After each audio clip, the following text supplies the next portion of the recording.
I was standing on the edge of my dock, sipping coffee and watching the mist roll off my lake, when I heard the unmistakable sound of heels stomping through gravel. "Excuse me." A shrill voice cut through the morning air. "What do you think you're doing?" I turned slowly. There she was. Hair sprayed to defy gravity, sunglasses too big for her face, clipboard clutched like it held the secrets of the universe.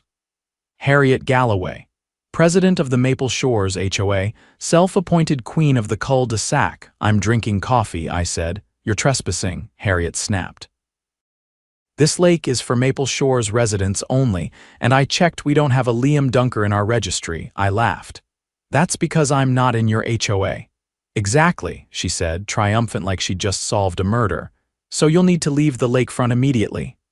I took a long sip.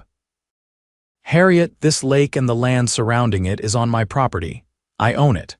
Check the county plat maps if you don't believe me." Her lips twitched. "You expect me to believe that one person can own an entire lake? No, I expect you to accept that I own this one." She scoffed and stormed off, muttering something about calling the board. I figured that would be the end of it. I'd been living here for 6 years, on a secluded parcel that just happened to border the outer edge of Maple Shores. The HOA had no jurisdiction over my land. The lake, oddly shaped and tucked between lots, had always been mine, passed down from a great-uncle who used it for duck hunting. But Harriet wasn't the type to let things go. The next morning, I woke up to find a bright orange violation notice duct taped to my mailbox. "Unauthorized use of shared natural resource," it read. "Fine, $500. I tore it off and walked it straight over to the HOA office, which was just a converted garage at the end of Willow Bend Drive. Harriet was inside, arguing with a woman over the color of her mulch. As soon as she saw me, she pointed. "You again." "Did you come to pay your fine?" "No," I said. "I came to tell you if you trespass on my property again, I'll have you charged." Harriet crossed her arms. "This is a community lake. It's in our charter." "Your charter's outdated and doesn't override county records. I have the deed." "I have the survey. The lake sits entirely on my land." She narrowed her eyes. "We'll see about that," and she did. Over the next week, I saw no fewer than 3 different surveyors poking around the edge of my property line. One even had the nerve to climb my fence. I called the sheriff's office, filed a report, and installed motion-activated cameras. Then, 2 days later, I found a group of HOA landscapers trying to plant a private HOA property sign on my dock. I came out with a printed copy of the county parcel map and a stack of legal documents. "Touch that dock again, and I'll have you all up for trespassing. And Harriet, you'd better hope your little stunt with the sign doesn't qualify as attempted land seizure." She showed up later that evening, flanked by 2 board members, both just as nosy and petty looking as she was. I stood on my porch while they yelled from the sidewalk like kids who weren't allowed to come past the gate. "You're ruining the aesthetic of our community," Harriet shouted. "You should be grateful we're even letting you use the lake." "Letting me," I said. "You've got this backward." "You're the ones who should be grateful I haven't put up a fence and cut you off completely." Her face turned the color of a ripe tomato. "That dock violates our appearance standards." "It's not your dock, Harriet," she stormed off again, but not before yelling over her shoulder, "Don't think this is over, Mr. Dunker. You'll regret this." She was right about one thing. It wasn't over, not even close. 3 mornings after Harriet's sidewalk tantrum, I opened my front door to find a certified letter wedged between a stack of grocery coupons. The envelope was too thick for what it was supposed to be. Inside was a formal notice from the Maple Shores Board of Directors, declaring their intent to annex the lakefront parcel currently in dispute.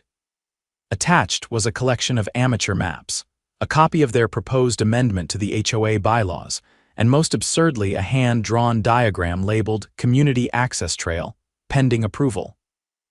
They were actually trying to claim eminent domain through an internal HOA vote. I drove straight to the county clerk's office. Tanya, who'd worked the counter for over 20 years, leaned over the desk as I laid out the HOA's paperwork. "They think they can just vote to take land that doesn't belong to them," she said, flipping through the documents. "They're not even subtle about it," I said.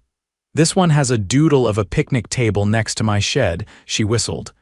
"You want me to flag your parcel record? I can tag it with a note that says under attempted unauthorized claim, so it triggers a full review if they try anything legal." "Do it," I said. "And could you pull up their charter? I want to see what kind of circus rules they are operating under." She printed it out, and I spent the next 2 hours going through every clause, every amendment, every signature.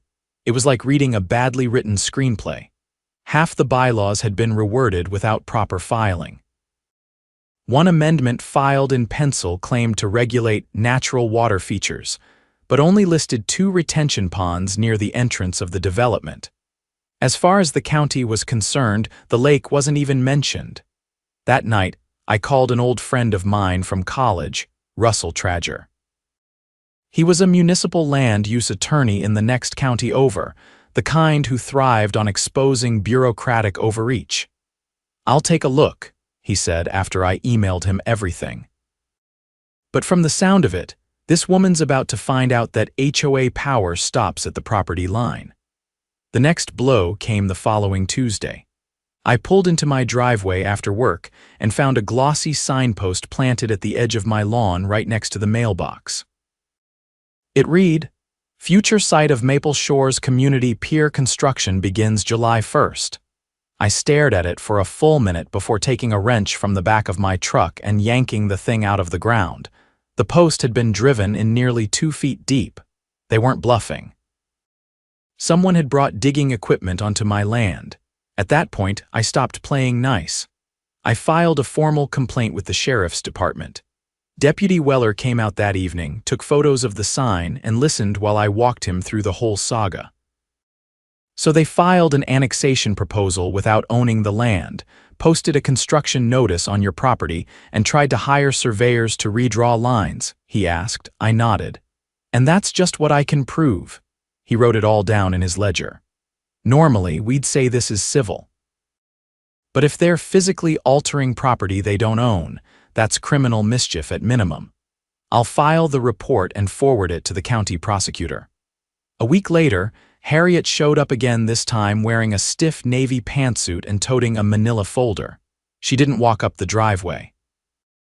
She stood just outside the property line and called out like someone summoning a dog.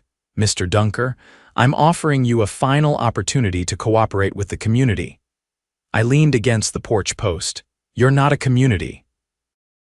You're a club with paperwork. This is your chance to avoid legal escalation," she said, waving the folder. "We've already contracted a construction crew and voted the budget. If you interfere, you'll be liable for damages." "You're about 1 trespass away from felony charges," I said. "What's in the folder?" More crayon maps. She flipped it open and held up a printed sheet. "This is a petition. 67 homeowners have agreed that the lake should be a shared amenity." "Let me guess, you told them it was already yours, didn't you?" She paused for just a second. "The board agreed it was in the spirit of common benefit. County law doesn't care about your spirit, it cares about deeds, and I've got mine in ink on record and backed by a real attorney." Her jaw tensed. "You're isolating yourself from your neighbors." "I'm not your neighbor. I just happen to live next to your mess." That night, I installed 4 more security cameras. One pointed directly at the dock, another at the tree line where landscapers had wandered in the past. The next morning, the footage caught a man in a reflective vest walking along the shoreline with a measuring wheel. He never stepped on my grass, but he was clearly trying to chart something. I sent the video to Deputy Weller, who responded by visiting Harriet personally. According to what he told me later, she insisted her contractor had misunderstood the boundaries. She offered no explanation for why he was recording measurements on private property. Then, something changed. A week passed. No new signs, no landscapers. Harriet didn't show up. It was eerily quiet. Too quiet. On the 8th day, I found out why Russell called me. "You're gonna love this. The HOA submitted a claim to the zoning board last month. They listed the lake as a mutual use green space, and attached a map that redraws your boundary by over 60 feet. They what? They forged a zoning overlay and submitted it as an official document. The digital file even had a fake county stamp. I ran the metadata. It was created by someone named K. Galloway. I laughed once, just to keep from punching something. Tell me that's enough for charges. It's enough for a fraud investigation. I've already forwarded it to the state attorney's office. I didn't hear from Harriet for another 5 days. Then, late Thursday evening, 2 unmarked county vehicles rolled into the neighborhood. Harriet was escorted from her home calmly, but with visible tension on her face. She wasn't in handcuffs, but the look on her face said she knew what was coming. The next day, the county issued a public notice. Forgery and fraudulent land use filings under investigation at Maple Shores HOA. It spread like wildfire. Local news picked it up. A neighbor posted the video of Harriet being led to the county car, and within hours, every porch in Maple Shores had someone whispering about it. As it turned out, Harriet had been doing this for years, rewriting maps, doctoring boundary files, and using community votes to claim control over anything she didn't like. She'd expanded walking trails without permission, fined people for fences on their own land, and bullied elderly residents into voluntary compliance. But this time, she'd pushed too far. The county froze the HOA's pending budget and opened a full audit. The board was suspended pending the investigation. The construction crew canceled their contract, and me, I finally got silence. I walked down to the dock that Sunday morning. The lake was still, the air warm, the sky clear. No signs, no shouting, no surveyors, just peace. And a fresh "No Trespassing" sign mounted cleanly at the edge of the grass, rust-proof. Legal. And backed by a court order. 3 weeks after Harriet's quiet departure from Maple Shores, I got a call from Deputy Weller. His tone was clipped, not his usual laid-back drawl. "You might want to come down to the sheriff's office," he said. "There's something you need to see." I arrived 20 minutes later in jeans and a flannel shirt, expecting maybe an update or a few more forms to sign. Instead, Weller met me in the hallway outside the records room and motioned me into a small interview chamber. Inside, a man in a charcoal blazer stood beside a stack of folders, his ID clipped to his belt. Assistant District Attorney Marcus Pell. "We've expanded the investigation," Pell said, tapping the folders. "Turns out your case opened a very large can of worms." I leaned back, arms crossed. "How large are we talking?" He opened the top folder and rotated it toward me. Inside were photocopies of checks, each made out to Maple Shores Beautification Fund, endorsed by Harriet and 2 other board members. But what caught my eye were the account numbers. None of them matched the HOA's registered banking information. She was laundering assessment fees, Pell said. Tens of thousands of dollars funneled into a private account created under a fake nonprofit. The kicker: that account was used to pay contractors who never actually performed any work. "Fake landscapers?" I asked. He nodded. "And phony maintenance crews, ones that billed for shoreline work."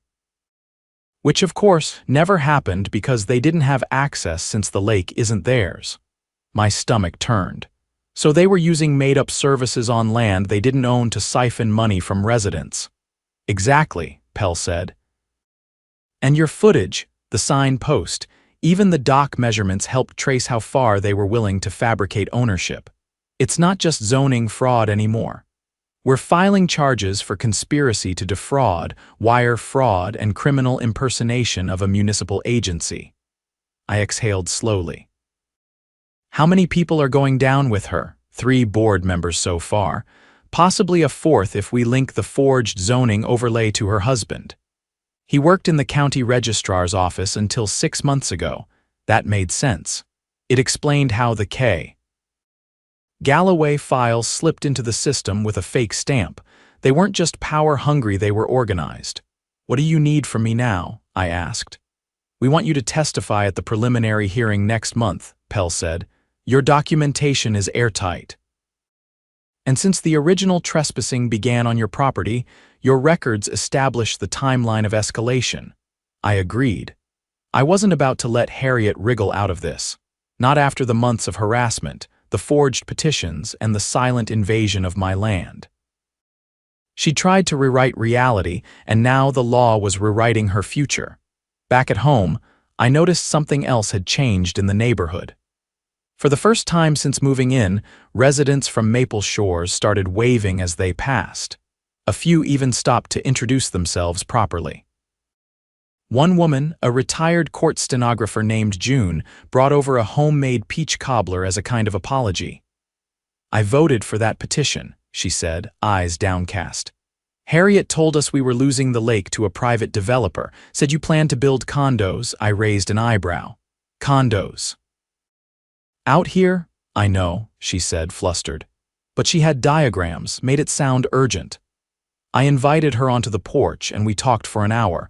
It turned out Harriet had been feeding the neighborhood a steady diet of half-truths and scare tactics for years. Every new policy was framed as necessary to preserve home values. Every dissenting voice was labeled a threat. June wasn't the only one. Over the next few days, a slow trickle of residents came by, some offering apologies, others asking for advice. Apparently, now that the board was suspended, no one knew who to call about basic issues like garbage pickup or tree trimming. I found myself becoming an unofficial advisor simply because I had answers. I showed a young couple how to check plat maps online. I helped an elderly man dispute a fine they tried to enforce retroactively. And when someone asked how to call a community meeting without the board's approval, I pointed them to the state HOA statute that allowed for a full member vote under emergency conditions. That meeting took place in the Maple Shores Park 3 Saturdays later. No one wore suits. No one brought a gavel. They sat on folding chairs and picnic benches and passed around lemonade. I stayed back near a tree watching. They voted unanimously to dissolve the current HOA structure and petition the state mediator for oversight. It wasn't a full revolution, but it was something better: accountability. By the time Harriet's hearing rolled around, I had nearly forgotten how smug she looked that first day on my shoreline. She sat in the courtroom next to a public defender, eyes fixed on the table in front of her. Her hair was pinned back, her blouse buttoned too high, as if dressed by someone trying to blend into the wallpaper. When my name was called, I took the stand and told the truth. I described the forged maps, the illegal signpost, the landscapers with no contracts. I submitted the footage, the county records, and the notarized deed that had started it all. Harriet never looked up. After 2 hours of testimony, the judge approved the charges for trial. Harriet was released under bond, but the courtroom buzzed with the weight of what was coming. She wasn't facing fines anymore, she was facing prison time. Outside, Pell shook my hand. "You did more than protect your land," he said. "You protected a community from someone who thought she could create her own kingdom." "I just wanted her to leave my dock alone," I said. Sometimes that's all it takes. As I walked to my truck, a pair of teenagers were skipping stones across the lake. One of them pointed toward my dock and asked the other if they thought it was okay to go that far out. "Not unless they're invited," the second said. "That guy owns the whole lake." I smiled and climbed in. The odd thing, I'd never really wanted to be known out here. I moved for the quiet, the solitude, the water. But now I wasn't just the guy at the edge of the lake. I was the reason Maple Shores was finally free of its tyrant. And they knew it. 2 weeks later, I received a certified envelope, this time from the county recorder's office.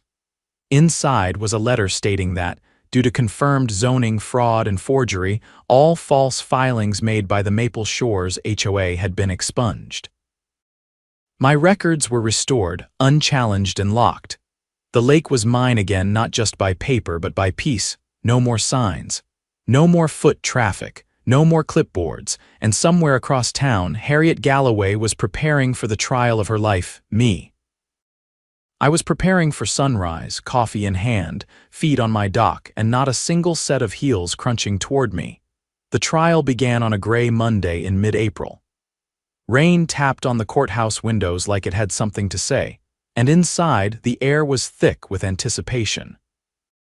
I sat behind the prosecution's table, not out of necessity anymore, but because I wanted to see it through. Harriet Galloway, once the self-proclaimed guardian of Maple Shores, now hunched at the defendant's table, her crisp blazers replaced by a dull gray cardigan. Her attorney, a public defender who looked like he hadn't slept in days, flipped through a binder of documents with a growing sense of futility. The courtroom filled faster than expected. Not just residents from Maple Shores, but people from nearby communities, two folks who'd heard the story and wanted to see what happened when an HOA finally went too far. Several brought thick folders of their own, hoping this case might set precedent for their own battles with overreaching neighborhood boards. The prosecution opened strong. Ada Pell laid out the charges in clear, steady terms. Fraudulent land use filings, falsified zoning documents, illegal disbursement of community funds, and conspiracy to impersonate a municipal entity. He presented the timeline like a puzzle falling into place, piece by piece, showing how each action Harriet took was calculated to expand her control at the expense of property rights and legal boundaries. Then came the witnesses. First, Tanya from the county clerk's office, who confirmed the fake zoning overlay wasn't just unauthorized, but digitally altered using credentials from a former county employee, Harriet's husband, Kenneth Galloway. He'd quietly resigned months earlier, right around the time the forged documents showed up in the registrar's system. Next came a forensic accountant who traced over $80,000 in assessment fees into a shell account labeled Maple Shores Natural Improvements Initiative. That account, it turned out, had been used to pay for personal expenses. A new deck on Harriet's house, a luxury spa membership, and even a vacation to St. George Island, all disguised as community enrichment spending. When it was my turn to take the stand again, Pell didn't ask me to repeat the earlier testimony. Instead, he guided me through the aftermath, how the false filings were discovered, how the county voided them, and how the attempted construction on my land had triggered the dominoes that brought the whole scheme down. "What was the moment you realized this wasn't just about a dock or a lake?" he asked. "When I saw the petition," I said. Not because of what it said, but because of how many people had signed it. Harriet had convinced them I was the one trying to take something away. That's when I understood she wasn't just breaking rules, she was rewriting them to make herself untouchable. Harriet's attorney tried to pivot during cross-examination. He asked if I'd ever considered joining the HOA voluntarily, whether I might have avoided this entire ordeal by simply cooperating. "You don't cooperate with someone trespassing on your land," I said. "You stop them." The defense rested soon after. It was clear they had nothing solid, no legitimate documentation, no real counter-arguments. Just the vague suggestion that Harriet had been misinformed or acting in good faith. But the paper trail said otherwise. Intent was written all over every forged submission and every misused dollar. When the jury returned after only 4 hours of deliberation, their verdict was unanimous: guilty on all counts. The judge, a seasoned former state prosecutor with little patience for manipulation, delivered sentencing the following week. Harriet was sentenced to 6 years in prison, with eligibility for parole after 4. Her husband was charged separately, but struck a plea deal in exchange for testifying against the other board members. They, too, faced charges ranging from wire fraud to conspiracy to commit zoning violations. The fallout hit Maple Shores like a thunderclap. With the board dissolved, the community entered state receivership pending full restructuring. An independent administrator was appointed to manage daily affairs, and a public hearing was scheduled to determine whether the HOA should be permanently dismantled. At that hearing, held in the community gymnasium, a surprisingly diverse group of residents showed up. Young families, retirees, veterans, small business owners. People who'd once been passive now stood at the mic, one after another, detailing how they'd been fined for made-up violations, coerced into voluntary landscaping upgrades, or threatened with foreclosure over late fees that had never been properly invoiced. One man, a retired Navy machinist, stepped up with a cane and a ledger of his own. "I fought overseas for freedom," he said. "I didn't come back to be told what color my blinds had to be or fined for watering my lawn on the wrong day. This wasn't a homeowners association. It was a racket with a mailing list." The vote wasn't close. 81% of the residents opted to dissolve the HOA entirely. What remained of its assets, mostly unused funds and office equipment, was transferred into a community trust, managed by a 5-person volunteer board elected on the spot. No salaries, no fines, just neighbors helping each other maintain the place they all called home. Sometime after the trial, I received an envelope from the county. Inside was a formal certificate of recognition for preserving private property rights and assisting in the exposure of widespread municipal fraud. It looked official, but I pinned it to my workshop wall with a magnet shaped like a fish. I didn't need a plaque to remind me why I'd stood my ground. I had the lake, I had my land, and now I had peace again. The cameras stayed up just in case, but I no longer checked them every morning. The path behind the trees had grown over since the landscapers stopped coming. Deer wandered down to the water now. Birds nested in the reeds again. A family of otters even moved in near the far bend. Every so often, one of my new neighbors would wave from across the water or bring fresh produce from their garden. But they never crossed the boundary, never asked to fish off the dock, never suggested sharing the lake. They knew now. Not just because of the court case, but because the truth had finally settled in like sediment at the bottom of the water, one afternoon. As I was fixing a loose rail on the dock, a teenage boy from across the street wandered up to the edge of his yard and called out. "My dad says you're the reason we still live here," he said. I nodded. "Tell him he's the reason I stayed." Then I went back to my rail, because that's what I'd always wanted in the end, not recognition, not revenge. Just the right to fix my dock in peace, without needing permission from someone with a clipboard and control issues. Harriet had claimed I wasn't a part of her HOA. She was right, but the lake, the land, the silence, those were mine, and they always would be.